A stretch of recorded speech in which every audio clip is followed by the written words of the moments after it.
खुलुमबाय लोगोफोर, नोंथांमोनखौ गोजोन फुंबिलिनि गाहाम हामलायनायजों लोगोसे गोदान भिडिअ गासिखौबो बरायबाय। मिजिंथियो गासिबो गाहामै दङ। नोंथांमोननि सेराव लानानै फैबाय गोदान रादाब। अन्नानै भिडिअखौ जोबजासे फारियै नायलांदो। गिबि रादाबाव दङ, आसामाव उफ्रा बिसायख'थिनि भट होनाया गाबोन अदेबानि 30 अक्ट'बराव जागोन। बिसायख'थि आय'गआ बुधबारखालि दै जगाय बिफाननि मन्थ्रि आरो ब्रिटिशनि गार्जियान मन्थ्रि अश'क सिंहालखौ मडेल कड अफ कन्डाक्टखौ सिफायनायनि थाखाय फोसावो। मावख'निफ्राय फोरमायनाय बायदिब्ला अश'क सिंहाला मोनसे उदां जथुमाव नुजाथिनायनि थाखाय गाहाय बिबानगिरिनिफ्राय गनायथि लायाखैमोन। फोसाव बिलाइनि फिननाय होनो थाखाय बिनियाव बृहस्पतिबार बारायनि मोनाबिलिनि 5 रिंगासिम सम होदोंमोन। बिसायख'थि फोसावनाय समाव अश'क सिंहाला बुंदोंमोन दि आखाइ खबनायानो थोजासे नङा, नोंथांमोना भट होनांगोन। फारसे आखाइजों हो आरो फारसे आखाइजों ला। नोंथांमोना गिबियाव हो आरो बिनि उनाव आं फिरायहोफिनगोन। बिसायख'थि आय'गआ फोसावलायनि गेजेरजों बेफोरबायदि मख'नाय जादों। बिसायख'थि आय'गआ बिजेपिनि हाथरखि गोनां फोसावदिंगिरिफोरनि हेंथायै होनाय अजदफोरनि सायाव फिननाय होदोंमोन। बिसायख'थिनि फिथायखौ फैगौ 2 नबेम्बराव भट साननानै फोसावगोन। आं थाबैनो आलफा उदांआव हेफाजाब होगोन। सोरखारनि हेंथायै रागा जोंना सासे सेंग्रानि टुइट।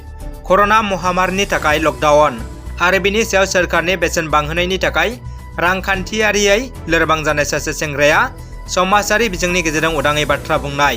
थाबैनो हेफाजाब हैगोन आलफा उदांआव। बे बाथ्राखौ भाइरेल जानाय नुनो मोन्दों।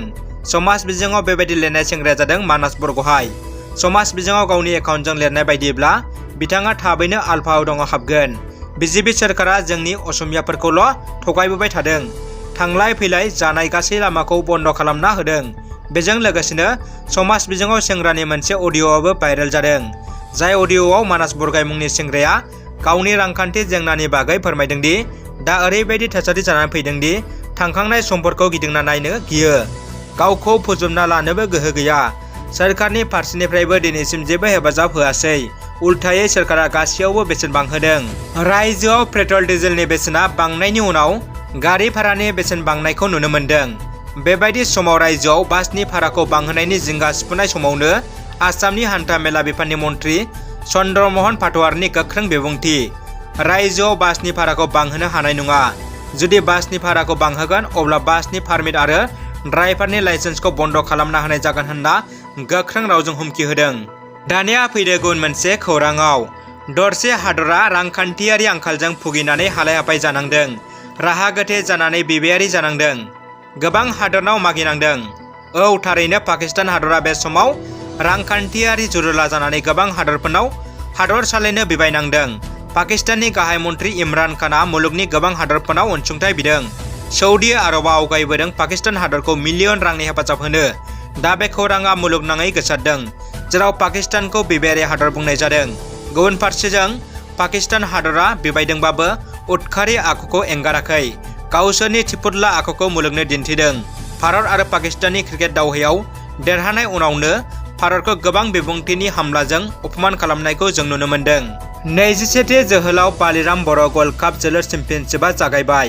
उदालगुरि जिल्लानि हरिसिङा दख'रा एबसु आरो हरिसिङा गेलेमु आफादनि बानजायनायाव 21थि जोहोलाव बालिराम बर' गल्ड काप जोलुर चेम्पियनशिपआ 28 अक्ट'बरनिफ्राय हरिसिङा रबि कछारी मिनि स्टेडियामाव गेलेनाया जागायबाय। मुलुगनि गोमोथाव खौरां। चीन हादरा गोमोथाव खामानि मावनो थांगासिनो। बुहुमनि गासै हादोरानो चीन हादरनि फारसे गोमोनो गोनां जादों। कर'ना भाइरासनि सोमजिनाय थावनि चीन हादरा बे समाव मोनसे गोमोथाव खामानि मावनो लानायखौ नुना गासै बुहुमानो सोमोनांदों। थारैनो गेदेर ब्रह्मानाव एलियान दंमारना गैया? बिनि फोरमानखौ नायनो नागिरदों चीन हादरा। चीन हादरा दिहुनदों गेदेर टेलिस्क'प। बिनि जोहैनो मुलुगनि गासै खौरांखौ मिथिनो हागोन। इं 2020 मायथाइयाव बानायनाय बे जन्थ्रजों एलियाननि सैथो खौरांखौ मिथिनो हागोन। थारैनो एलियाना दंमारना गैमारा?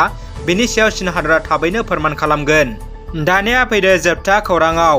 रायजोआव मुवा बेसादनि बेसेन बांनायनि हेंथायै आसामनि ओनसोलारि राजखान्थि हान्जा असम जातीय परिषद सुंद'यै एजिपिनि दैदेनगिरि आरो मावथिफोरनि गोख्रों खुद्रिसारनाय। असम जातीय परिषदनि मावथिफोरा खुद्रिसारनायनि गेजेरजों आसाम पुलिसजों हेंथा होजानाय नुनो मोन्दों। पुलिसआ सानैसो मावथिफोरखौ खानाबो लांदों। धरना होनाय समाव आसाम पुलिस आरो एजिपिनि गेजेराव नारा नाथा सोमजियो। मख'नो गोनांदि मुवा बेसादनि बेसेन बांनायखौ सामलायनो एजिपिनि दैदेनगिरिफ्रा रायजो बेंगिरि जगदीश मुखीनो गोसोखां बिलाइबो गथायो। रादाबा एसेनोसै लोगोफोर, अन्नानै भिडिअखौ लाइक, कमेन्ट, शेयार खालाम आरो चेनेलाव गोदानै फैदोंब्ला साबस्क्राइब खालामनो गुरै खावलायबाय। गोजोन्थों।